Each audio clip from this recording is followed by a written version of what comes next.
Fala família, seja bem-vindo para mais um vídeo da Escola Escritura.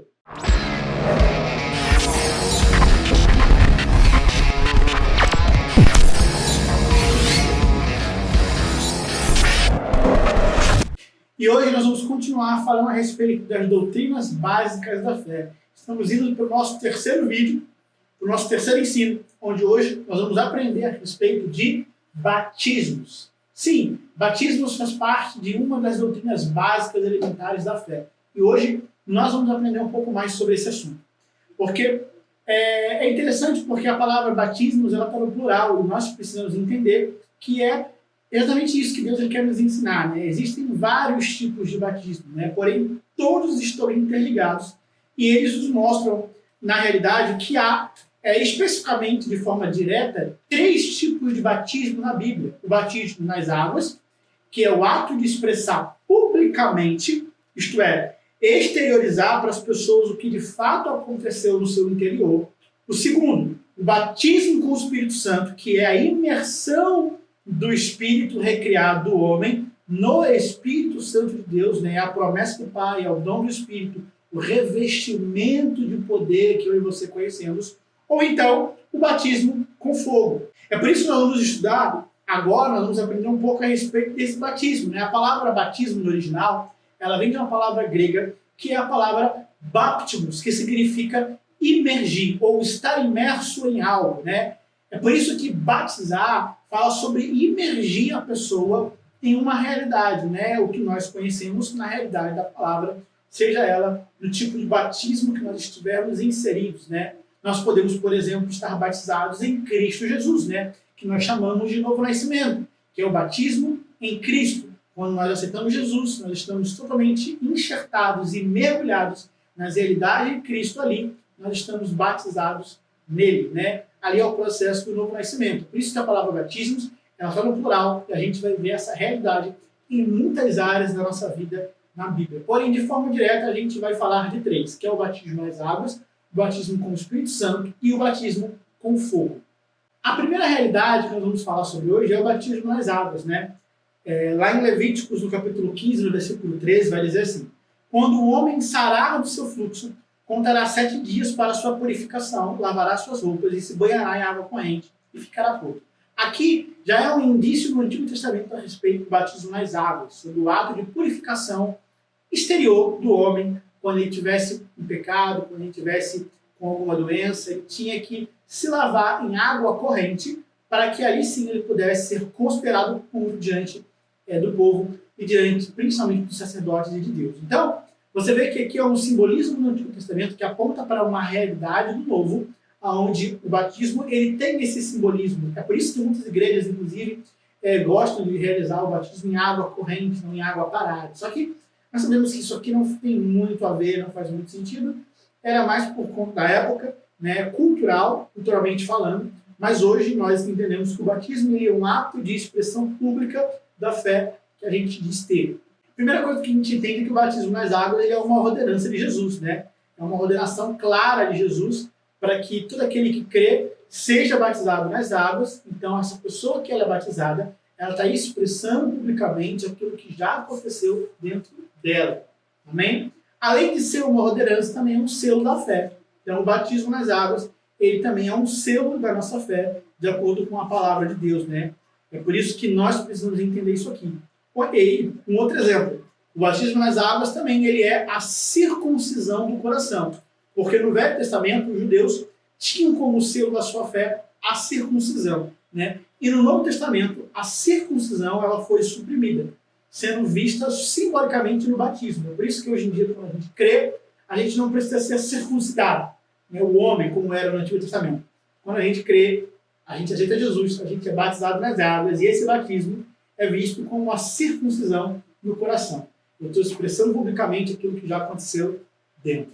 Amém? É por isso que em Colossenses 2, do 11 ao 12, diz: nele também fostes circuncidados, não por intermédio de mãos, mas no despojamento da carne, que é a circuncisão de Cristo, tendo sido sepultados com ele no batismo, assim como também foram ressuscitados pela fé no poder de Deus. Então, essa é a circuncisão no coração, o que Paulo ensina, inclusive, lá em Romanos 2, do 28 ao 29.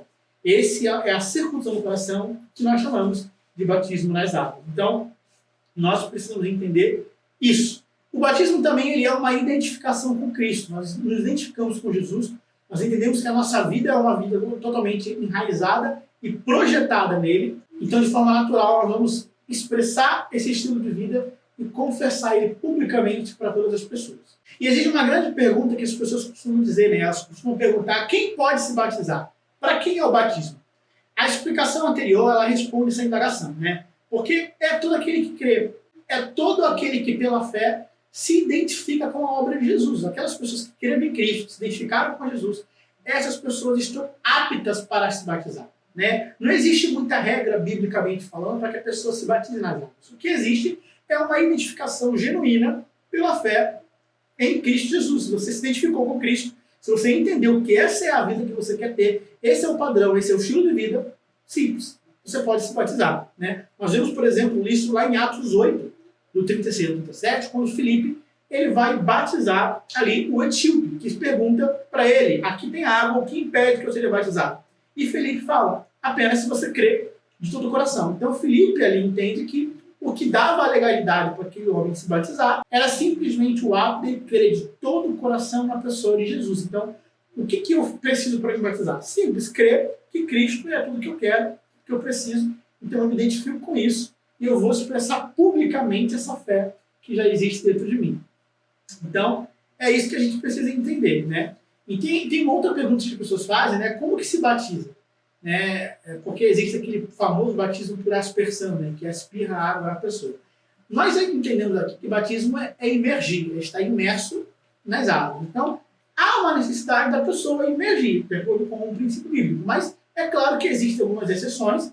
Por exemplo, uma pessoa que às vezes está no leito de hospital e ela aceitou Jesus, ela quer se batizar, mas ela não pode mergulhar na água, então ali pode ser feito o que a gente conhece em alguns lugares como batismo por aspersão, onde é aspergido água naquela pessoa, no rosto, no corpo dela, e ali é também de forma simbólica que ela está se batizando. Mas de forma natural para todos que podem ser imergidos, né, ser mergulhado ali debaixo das águas. Um outro tipo de batismo que a gente também ensina na palavra é o batismo no Espírito Santo. Amém? É o revestimento de poder, é ter o Espírito Santo sobre, receber uma capacidade dos céus. Quando eu nasci de novo, eu recebi o Espírito Santo dentro. O batismo com o Espírito Santo é essa capacitação, é esse revestimento de poder, é estar imergido, porque batismo é imersão, agora nas realidades espirituais que Deus tem para mim e para você. Então é estar totalmente imergido no poder de Deus. Esse é o batismo com o Espírito Santo. Porque o Espírito habita em mim a partir do novo nascimento. Agora, o batismo te habilita a viver o poder do Espírito. O batismo com o Espírito Santo te habilita a viver o poder do Espírito. O novo nascimento te faz andar como cristão. O batismo no Espírito Santo te faz fluir como cristão. E essa é a diferença. Porque lá em Ezequiel 36, 25, do 25 ao 28, fala que o Espírito Santo veio habitar dentro de mim e ali eu passei a ter uma nova vida. Recebi um novo coração, um coração de carne, o coração de pedra foi retirado. Então, o Espírito dentro, né, e ele vindo sobre a minha vida, simboliza uma realidade espiritual que está sobre mim. Então, eu começo a fluir como cristão pelo poder de Deus. Né? Não é apenas eu estar andando como cristão, manifestando caráter e os frutos do Espírito, mas é a partir do momento que eu começo a manifestar o poder de Deus através da minha vida. Porque eu estou tão cheio desse poder, eu estou tão imerso nas realidades espirituais do poder de Deus, e que esse poder começa a se manifestar a partir da minha vida, para que outras pessoas sejam totalmente alcançadas por meio daquilo que eu carrego. Então não basta você andar como cristão, você precisa aprender a fluir como cristão nas realidades que o Espírito Santo de Deus tem preparado para a sua vida. É por isso que em Joel 2:28 fala que o Espírito Santo veio sobre mim. Né? Quando ele profetiza em Atos 2, acontece ali o revestimento de poder. Por exemplo, em Lucas 24, em Mateus, né, antes disso, em Atos 1, Jesus manda eles esperarem em Jerusalém para que eles fossem revestidos do alto com poder. Antes disso, lá em João 20, 21, eles recebem o Espírito Santo dentro, é soprado sobre eles, para que eles pudessem nascer de novo. Mas somente em Atos 2 veio o revestimento de poder. Ali eles foram capacitados para fluir como cristãos. Amém? Então é por isso que a partir do batismo com o Espírito Santo você começa a fluir, você começa a manifestar aquilo que está dentro de você, você começa a transbordar da unção de Deus na sua vida. E o último tipo de batismo, né, é o batismo com fogo. E esse batismo com fogo, ele precisa ser visto dentro de duas realidades. A primeira, uma realidade atual para purificação, e a segunda, que é uma realidade futura, que é totalmente escatológica. Então, o batismo com fogo não está falando de poder de Deus, não está falando de fluir, né? Muita gente confunde o batismo com fogo como se fosse um batismo de poder, e não é. O batismo com fogo na Bíblia precisa ser entendido como um ato de juízo, porque o fogo na Bíblia, ele por muitas vezes fala sobre consumir, sobre destruir, sobre julgar. Então, o fogo na Bíblia tem que ser visto dentro desse conceito, dentro dessa simbologia. E o batismo com fogo é a mesma coisa. Nós precisamos entender que o batismo com fogo é o batismo do salvo na prova da vida. Porque na nossa vida cristã nós somos provados o tempo inteiro, né? Nós somos purificados através da nossa vida cotidiana, onde a nossa vida ela é provada. Nós estamos sendo testados no fogo. Então essa é a primeira realidade que eu e você precisamos entender. Deus nos batiza com fogo, às vezes, todos os dias. Nós estamos aqui sendo testados, purificados. A nossa fé ela é aprovada diariamente para que a gente possa ter uma fé totalmente alicerçada e alinhada com a palavra de Deus. É por isso que em 1 Pedro 1,7 diz que a prova da vossa fé é muito mais preciosa do que o ouro que perece e é provado pelo fogo. Elas precisam ser achadas em louvor, honra e glória na revelação de Jesus. Então Pedro está falando que a nossa fé ela é provada, assim como o ouro é provado pelo fogo. Então a nossa fé cotidiana ela é provada, ela é testada. Deus ele prova a gente para que a gente passe por esse teste e saia dali purificado. A aprovação de Deus, ela é para aprovação, não é para te reprovar, mas é para que você seja purificado e se torne alguém melhor. É por isso que o fogo, ele é tanto visto como um fogo purificador, como também um fogo destruidor. Por exemplo, em 1 Coríntios 3, Paulo fala que um dia as nossas obras serão julgadas, e aqui agora, dentro da segunda realidade, a realidade escatológica, que as nossas obras vão ser provadas pelo fogo. Se ela for ouro, prata ou pedra preciosa, vai ser purificada. Agora, se for madeira fina ou palha, vai ser destruída. Porém, mesmo assim, seremos como quem é salvo por meio do fogo. Então, o fogo ali está falando agora de um ato de purificação escatológica das nossas obras, que um dia serão provadas, né? Ou ela vai permanecer, ou ela vai ser destruída. Então, o fogo de Deus ele vem sobre a nossa vida para purificar ou para destruir aquilo que tem que ser destruído. O fogo ele vem para abalar o que pode ser abalado e para fazer permanecer, para purificar aquilo que precisa ser purificado. Então esse é o batismo do fogo, é a prova da nossa fé que nós vivemos todos os nossos dias na nossa vida cristã. Por exemplo, em Daniel 3, 3 jovens são jogados na fornalha para que a sua vida fosse provada. Ali, um ato de fé, eles foram aprovados, foram purificados e saíram dali para a glória de Deus, né? A nossa forma de enxergar a aprovação, às vezes, é muito limitada. Porque quando Deus permite que as provações venham com um fogo máximo que Ele quer, e não é apenas para queimar a nossa vida, é para que as amarras que nos prendem sejam destruídas, para que nós possamos viver o propósito de Deus, aquilo que Ele tem preparado para nós, sabe? Então existem amarras em áreas da nossa vida que necessitam ser queimadas por esse fogo, e é por isso que a nossa fé ela é aprovada todos os dias. Isso nos mostra o poder de Deus e a soberania dele nas provações. Isso faz com que a gente cresça em meio às adversidades. Então, Deus se revela como fogo consumidor lá em Hebreus 12, 29. Mas o nosso olhar ainda é limitado, porque associamos o fogo com destruição na maioria das vezes, né?